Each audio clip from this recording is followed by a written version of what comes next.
మన ప్రభువైన యేసుక్రీస్తు నామములో మీ అందరికి కూడా శుభములు తెలియజేస్తూ ఈనాటి వాక్య ధ్యానం కొరకై మిమ్మల్ని ఆహ్వానిస్తూ ఉన్నాను. యేసుక్రీస్తు పునరుద్ధానుడైన తర్వాత ఈ దినాలన్నీ కూడా యేసుక్రీస్తు యొక్క ప్రత్యక్షత దినములుగా మనం ధ్యానాలు చేస్తూ ఉన్నాం. యేసుక్రీస్తు ఆయన అనేక మందికి తాను కనపరుచుకున్నాడు. పునరుద్ధానుడైనటువంటి దేవుడుగా, ప్రభువుగా, రక్షకుడుగా, మరణాన్ని జయించి తిరిగి లేచినటువంటి సజీవుడుగా 40 రోజులు ఈ భూలోకంలో ఆయన ఉండి ఆయన తన శిష్యులకు, మిగిలినటువంటి ప్రజలకు తాను కనపరుచుకొని ఎవరైతే అవిశ్వాసంలో ఉన్నారో వారందరినీ మరలా విశ్వాసంలోనికి ఆయన నడిపిస్తూ వచ్చాడు. అపోస్తలుడైనటువంటి తోమా అవిశ్వాసంలోనికి జారిపోయాడు. కానీ ఆ తోమాను మరలా విశ్వాసంలోనికి యేసుక్రీస్తు బలపరిచాడు. తద్వారా మరి గత వారాల్లో మనం ధ్యానం చేశాం. నా ప్రభువా, నా దేవా అని చాలా బిగ్గరగా కేకవేసి సర్వలోకానికి తన సాక్ష్యాన్ని పరిశుద్ధులైనటువంటి తోమా వినిపించాడు. ఆ తోమా భక్తుడే భారతదేశానికి వచ్చి మొదటి శతాబ్దంలోనే యేసుక్రీస్తును గురించినటువంటి రక్షణ సువార్త ఆయన ప్రకటించాడు.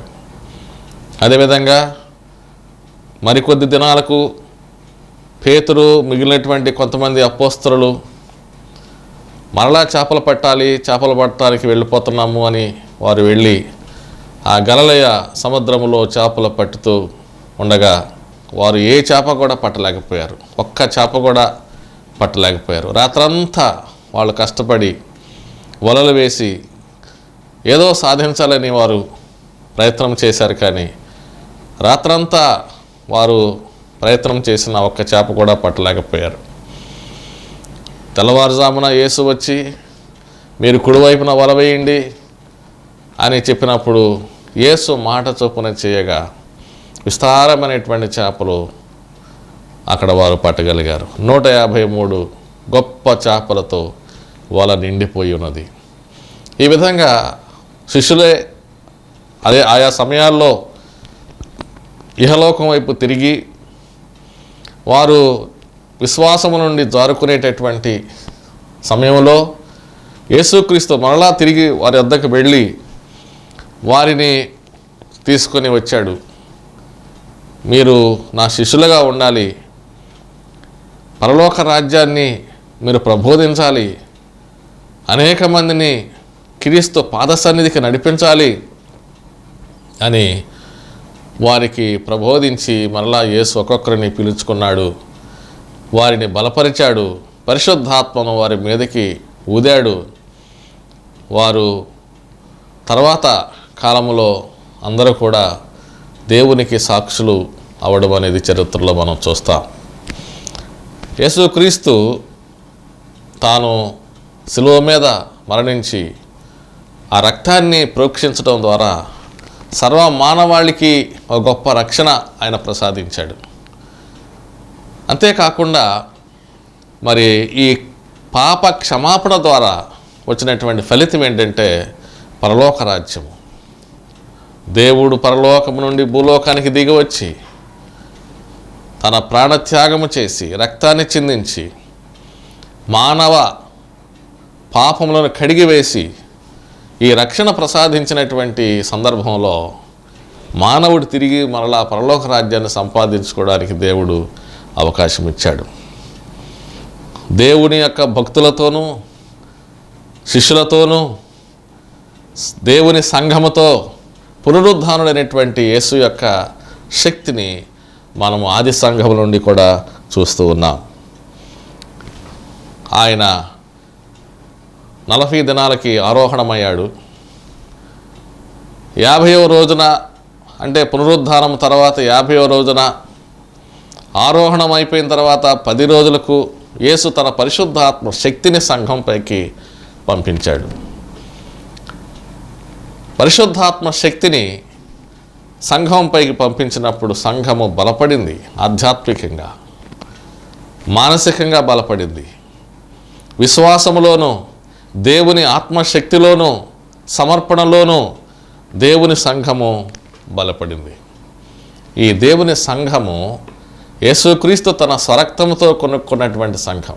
అది ఏ డినామినేషన్ అయినా సరే, ఏ చర్చ్ అయినా సరే, అవి మనకు సంబంధించినటువంటిది కాదు. కానీ యేసుక్రీస్తు తన స్వరక్తం ఇచ్చి కొనుక్కున్నటువంటి సంఘాలు ఇవన్నీ కూడా సార్వత్రిక సంఘం. డినామినేషన్తో పనిలేదు, ఇక్కడ సంస్థలతో పనిలేదు. ఈ సార్వత్రిక సంఘాన్ని తన స్వరక్తం ఇచ్చి ఆయన సంపాదించుకున్నటువంటిది.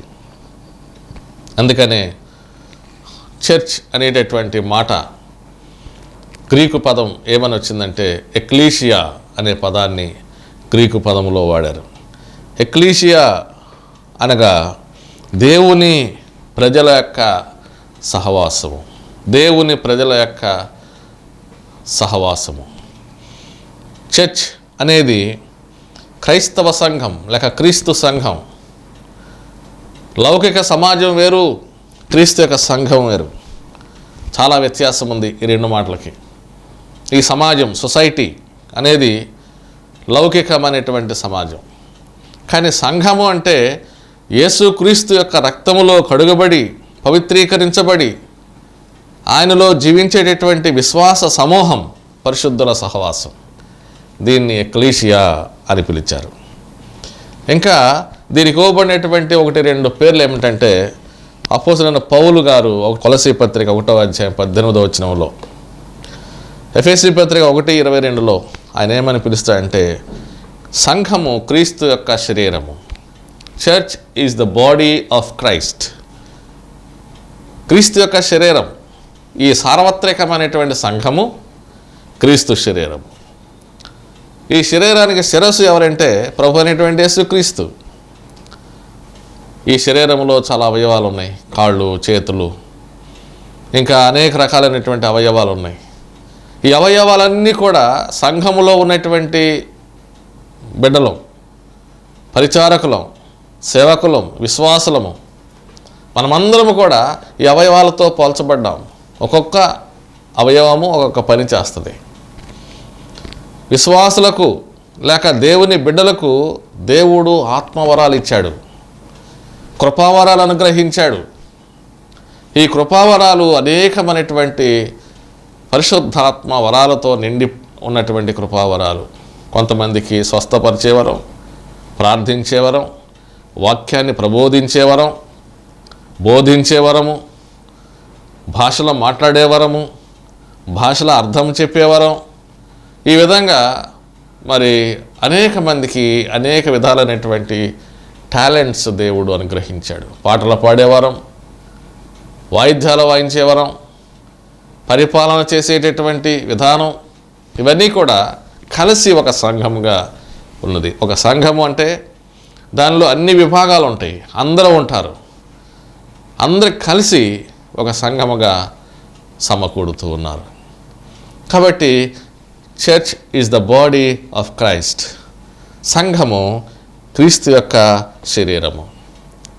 ఆ ఒక్క శరీరములో అవయవాలన్నీ ఐక్యతగా ఏ విధంగా పనిచేస్తాయో సంఘములో ఉన్నటువంటి ప్రతి ఒక్కరు కూడా ప్రేమ, ఐక్యత, సమాధానము కలిగి ఉండాలనేది దీనిలో ఉన్నటువంటి ఉద్దేశము. సంఘము ఐక్యతగా ఉండాలి. సంఘం ఎవరి మాట వినాలి అని అంటే శిరస్సు ఎలా చెబితే అలా సంఘం పాటించాలి. శిరస్సు ఎవరంటే ప్రభు అనేటువంటి యేసుక్రీస్తు. ప్రభు అనేటువంటి యేసుక్రీస్తు మనకు ప్రబోధించినటువంటి అనేక విషయాలు పరిశుద్ధ బైబిల్ గ్రంథంలో మనం చూస్తాం. యేసు యొక్క సారూప్యములోనికి ఎదుగుట సంఘం యొక్క బాధ్యత. అప్పుడే సంఘము ఆరోగ్యముగా ఉంటుంది, సమాధానముగా ఉంటుంది, ప్రేమగా ఉంటుంది. సంఘము ఇతరులకు మాదిరికరముగా కూడా ఉంటుంది. అపోస్తల కార్యం 20వ అధ్యాయం 28వ వచనములో ఏముందంటే యేసు తన స్వరక్తం ఇచ్చి సంపాదించుకున్నటువంటి సంఘం ఇది. Church obtained with his blood.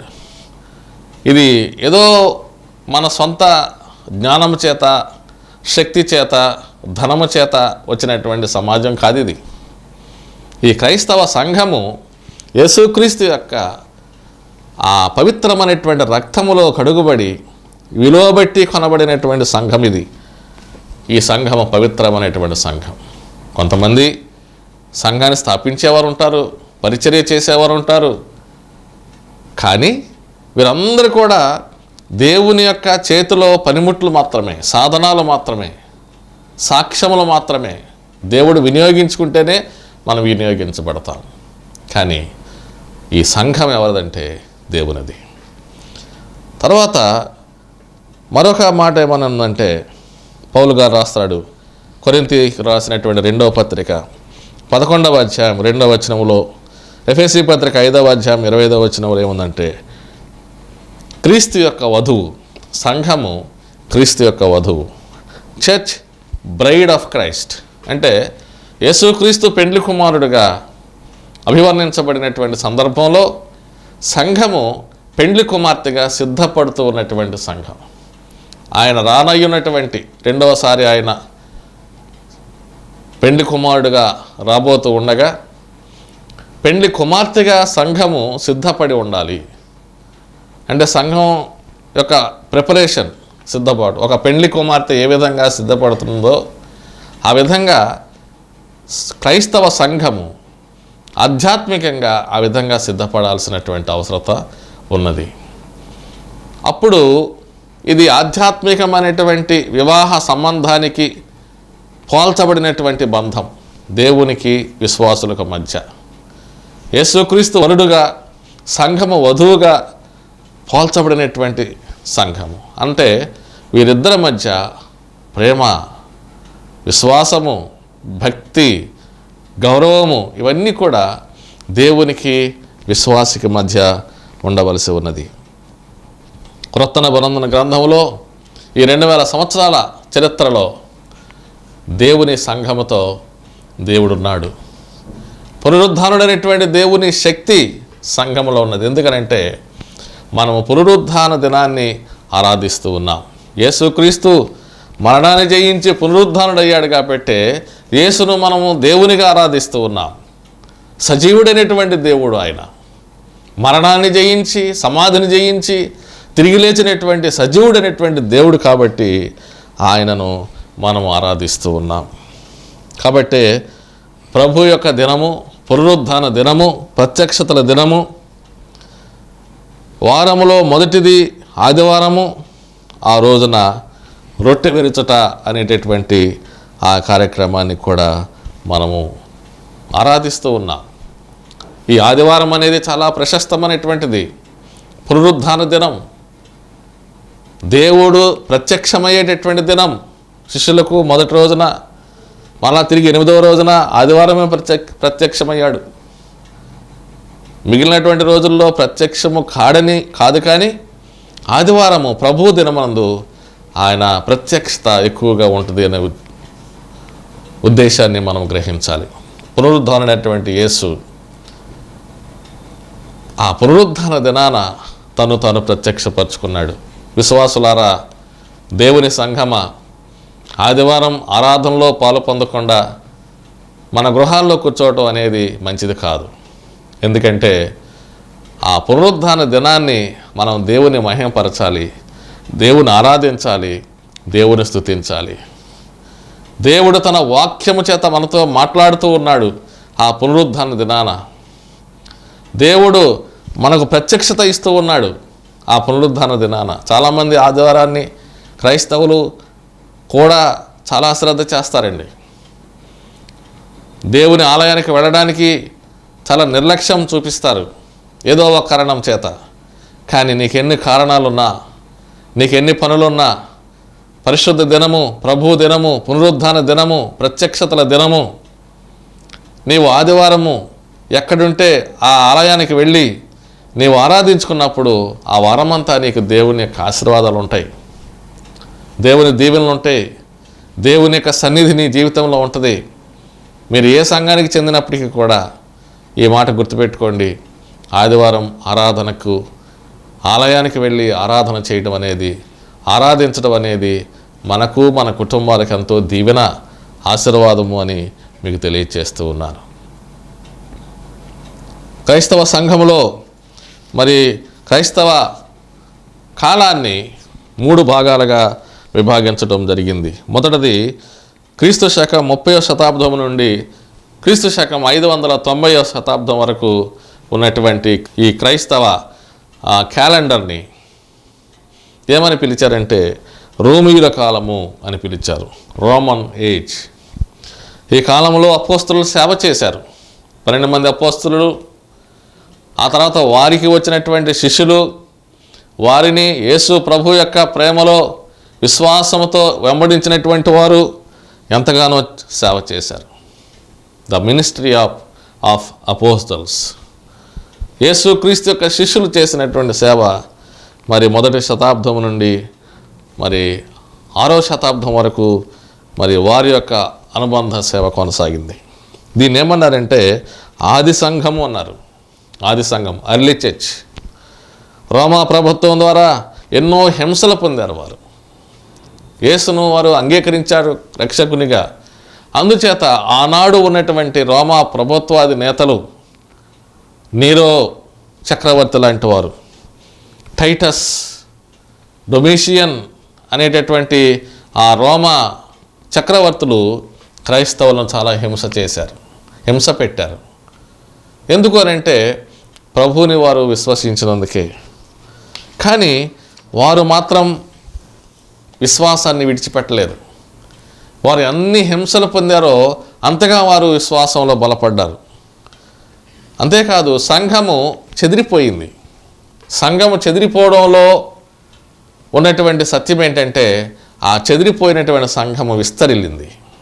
అనేక ప్రాంతాలకు, అనేక భాగాలకు అది విస్తరిల్లిపోయింది. తర్వాత కాలంలో ఏమైందంటే రోమా సామ్రాజ్యమే క్రైస్తవ రాజ్యముగా మారిపోయింది. రోమా సామ్రాజ్యమే క్రైస్తవ సామ్రాజ్యంగా మారిపోయింది. కాబట్టి ఎప్పుడైతే ఈ రోమా ప్రభుత్వాధినేతలు దేవుని విశ్వసించి యేసుక్రీస్తుకు సాక్షులుగా అయ్యారో తద్వారా మరి ఆ రోమా ప్రభుత్వాలు కూడా మారిపోయినాయి. అన్ని కాలాల్లో తన సంఘముతో ఉన్నటువంటి ప్రభు, పునరుద్ధాన శక్తిని నిరూపించినటువంటి ప్రభు. సంఘము సామాన్యమైంది కాదు, ఎందుకంటే పునరుద్ధాన శక్తితో నింపబడినటువంటిది సంఘం. ఈ సంఘాన్ని ఎవరైనా అంటుకుంటే చాలా ప్రమాదం అండి. ఎందుకంటే ఈ సంఘము దేవుని శక్తితో నింపబడినటువంటి సంఘము. 2వ కాలాన్ని ఏమన్నారంటే క్రీస్తు శకం 591వ సంవత్సరం నుండి 1517వ సంవత్సరం వరకు ఉన్నటువంటి కాలాన్ని ఏమన్నారంటే మాధ్యమిక కాలము అన్నారు, మిడిల్ ఏజ్. ఈ మిడిల్ ఏజ్లో ఎక్కువగా క్రైస్తవ సంఘము ఏ విధంగా విస్తరిల్లిందంటే పోపుల యొక్క అధికారంలో విస్తరిల్లింది. పోపు గారి యొక్క అధికారుల యొక్క పెరుగుదల అధికారం ఉన్నది. తర్వాత మతాధికారులు వారిని హింసించుట అనేది కూడా జరిగింది. కొంతమంది మతాధికారులే క్రైస్తవ సంఘాలని బాగు చేశారు, కొంతమంది బాగు చేయలేకపోయారు. తర్వాత క్రైస్తవ సన్యాసుల మఠములు ఏర్పడినవి, శిలువ యుద్ధములు జరిగినవి, అంధకార యుగము అని పిలువబడింది. కొన్ని సందర్భాల్లో చాలా అనుభవాలు చోటు చేసుకున్న ఈ క్రైస్తవ సంఘంలో ఒకవైపు అధికారులుగా మరి పోపులు ఇంకా మతాధికారులు వారు క్రైస్తవ సంఘాన్ని అభివృద్ధి చేస్తూ కూడా కొన్ని మరి విషయాల్లో లోపాలు కూడా ఉండటం అనేది జరిగింది. ఏది ఏమైనా ఈ మాధ్యమిక కాలంలో ఏక సంఘముగా, ఒకే సంఘముగా ప్రపంచమంతా మరి ఉంటూ మరి అదే సమయంలో హింసలు కూడా కొన్ని సందర్భాల్లో జరగడం కూడా జరిగింది. ఇక 3వ కాలానికి వస్తే నవీన కాలము అన్నారు. క్రీస్తు శకం 1517వ సంవత్సరం నుండి ఇప్పటి వరకు ఉన్నటువంటి ఈ మోడర్న్ ఏజ్లో నవీన కాలములో ఎక్కువ అనుభవాలు చోటు చేసుకున్నాయి, మత సంస్కరణలు చోటు చేసుకున్నాయి. మార్టిన్ లూథర్ లాంటి మహా నాయకులు దేవుని యొక్క విశ్వాసులు, సంఘములో ఉన్నటువంటి కొన్ని మరి మూఢనమ్మకాలు, సంఘములో ఉన్నటువంటి కొన్ని చెడ్డ మరి విషయాలు వారు సంస్కరణలు చేయటం జరిగింది. అధికారులు చేసేటటువంటి తప్పులు, తద్వారా సంఘము బలపడకపోవడంలో ఉన్నటువంటి ఆ లోపాలన్నీ కూడా సరిచేసుకుంటూ మార్టిన్ లూథర్, జాన్ కాల్విన్ లాంటి మహా ఘనులు ఏం చేశారంటే సంఘాన్ని సంస్కరణలు చేశారు. సంఘ సంస్కరణలు జరిగి ఇప్పటికి దాదాపు 500 సంవత్సరాలు సంపూర్తి అయింది. అన్ని సంస్థలు కూడా ఈ సంఘ సంస్కరణలను వారు ఆహ్వానిస్తూ ఉన్నారు. ప్రొటెస్టెంట్ ఉద్యమాలు జరిగినాయి. ప్రొటెస్టెంట్ ఉద్యమాలంటే ప్రొటెస్ట్ చేసినటువంటి వారిని ఏమన్నారంటే ప్రొటెస్టెంట్స్ అన్నారు. అప్పటి నుండి కాథలిక్ సంఘము, ప్రొటెస్టెంట్ సంఘము 2 విభాగాలయ్యింది సంఘం. దీనివల్ల వచ్చినటువంటి ఫలితాలు ఏమంటే సంస్కరణలు జరిగినవి, సంఘములో విశ్వాసము విస్తరించింది, సంఘములో భక్తి భావాలు వర్ధిల్లినవి. మార్టిన్ లూథర్ గారు ఆయన ఏమన్నాడంటే అపోస్తలుడైనటువంటి పౌలు గారు రాసినటువంటి ఆ పత్రికల నుండి ఆయన చేసినటువంటి బోధ ఏమంటే మనము యేసుక్రీస్తు వలననే మనము ఆయన కృపచేతనే రక్షణ పొందుతాం. యేసుక్రీస్తు యొక్క ఆ కృపచేత, విశ్వాసము చేత, వాక్యము చేత మనము రక్షణ పొందుతాం. కానీ రక్షణ అనేది మానవులు అనుగ్రహించేది కాదు. యేసుక్రీస్తు యొక్క కృప, we are saved by his grace alone, we are saved by our faith alone, we are saved by his word alone. Christ centred life, Christ centred church అనేదాన్ని ఇక్కడ రూపొందించబడింది. క్రీస్తు కేంద్రిత సంఘము, క్రీస్తు కేంద్రిత కుటుంబాలు, క్రీస్తు కేంద్రితమైనటువంటి విశ్వాస జీవితాలు మనము కలిగి ఉండాలని ప్రబోధన జరిగింది. క్రీస్తు లేనటువంటి పరిపాలన, క్రీస్తు లేనటువంటి సంఘాలు, క్రీస్తు లేనటువంటి జీవితాలు వ్యర్థమైనటువంటి జీవితాలు. యేసు క్రీస్తు మనలను ఆయన స్వరక్తమిచ్చి కొనుక్కుంటే క్రీస్తును పక్కన పెట్టడం అనేది అది చాలా మరి అపహాస్యముగా ఉన్నది. కాబట్టి ఈ ఉద్యమం వచ్చిన తర్వాత, ఈ యొక్క సంస్కరణలు జరిగిన తర్వాత వచ్చింది ఏమంటే బైబిలు అందరికీ అందుబాటులోనికి వచ్చినది. బైబిల్ గ్రంథం అంతకుముందు ఎవరికి తెలియదు. సామాన్య మానవులకు బైబిల్ గ్రంథం అందుబాటులో లేదు. లాటిన్ భాషలో, హెబ్రూ భాషలో, గ్రీకు భాషలో మాత్రమే ఉన్నది.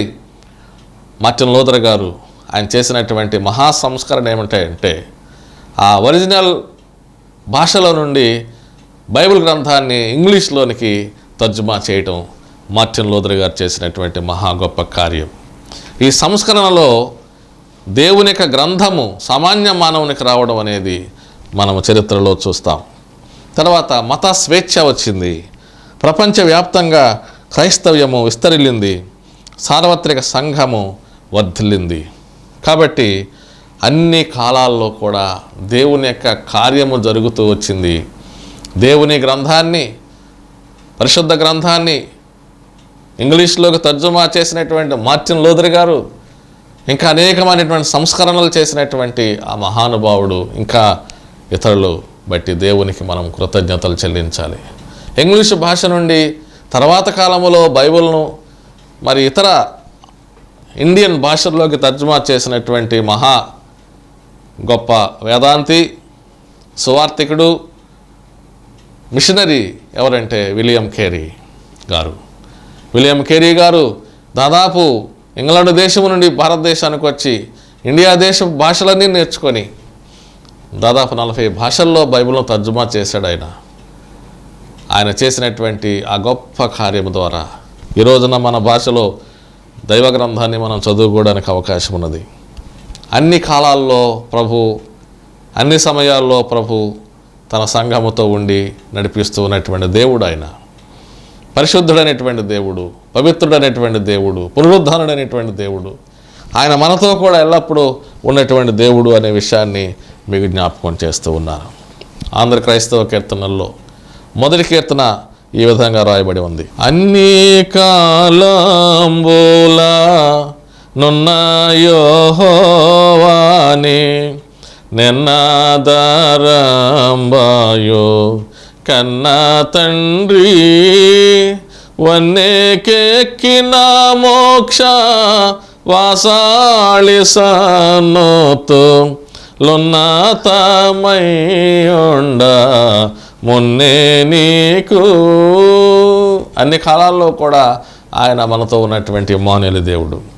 నిన్నో ప్రకటన సేయ నిఖిల లోకములను బన్నుగా చేసిన బలుడా నీవే. ఉన్న లోకంబుల నుడుగాక కరుణాస పన్నతాతో నేలో ప్రభుడా నీవే. అన్ని జీవుల నెరిగి ఆహారమిచ్చుచు నున్న సర్వజ్ఞుండవు నీవే. ఎన్న శక్యముగాక ఉన్న లక్షణముల సన్నుతించుటకునే చాలుదునా. పుట్టింపని వంచు పోషింపని వంచు గిట్టింపని వంచు కీర్తింతును. వట్టి పనికి మాలి నటి మానవులాచే పట్టి రక్షింపబాధ్యుండవంచు. దట్టమైన కృపను దరిజేర్చిన కేచి పట్టయి నిలచియుండు ప్రభుడవంచు. కట్టడ చేగాడ ముట్టుదాను కానా పట్టు కొలది నిన్ను ప్రస్తుతింతు. కారుణ్యానిధి నీవు కఠినాత్ముడను నేను. భూరి శుద్ధుడా నీవు పాపి నేను. సారా భాగ్యుడా నీవు జగతిలో నాకన్నా దారిద్రుడే లేడు తరచి చూడా. సారా సద్గుణమూల సంపన్నుడవు నీవు. ఘోర దుర్గుణ సంచారి నేను. ఏ రీతి స్తుతింతు ఏ రీతి సేవింతు నేరమెన్నక ప్రోవా నరనమ్మితి. అన్ని కాలంబోలా ఉన్న యెహోవాని నిన్నాదరంబాయో కన్న తండ్రి. అన్ని కాలాల్లో అన్ని సమయాల్లో అన్ని సందర్భాల్లో మనతో ఉన్నటువంటి దేవుని మనం ఆరాధిస్తూ మనం ఆయనలో ఎదగడానికి పరిశుద్ధాత్మ దేవుడు మనకు సహాయం చేయనుగాక. ఆమెన్. పరిశుద్ధుడైన తండ్రి, సర్వోన్నతుడు అయిన దేవా, నీకు వందనాలు స్తోత్రాలు చెల్లిస్తూ ఉన్నాం. ఈ కాలములో మమ్మలను నీ సాక్షులుగా నిన్ను సేవించే బిడ్డలుగా ఉంచినందుకు నీకు వందనాలు చెల్లిస్తూ నీ వాక్యము ద్వారా నీ విశ్వాసములో మమ్మల్ని బలపరచుమని మా ప్రభువైన యేసుక్రీస్తు ద్వారా వేడుకొనుచున్నాము తండ్రి. ఆమెన్. మన ప్రభువైన యేసుక్రీస్తు కృప, తండ్రి దేవుని ప్రేమ, పరిశుద్ధాత్మ నిత్య సహవాసము, సమాధానము, సకల దీవెనలు మనందరికీ ఇప్పుడు ఎల్లప్పుడూ తోడెనుగాక. ఆమెన్.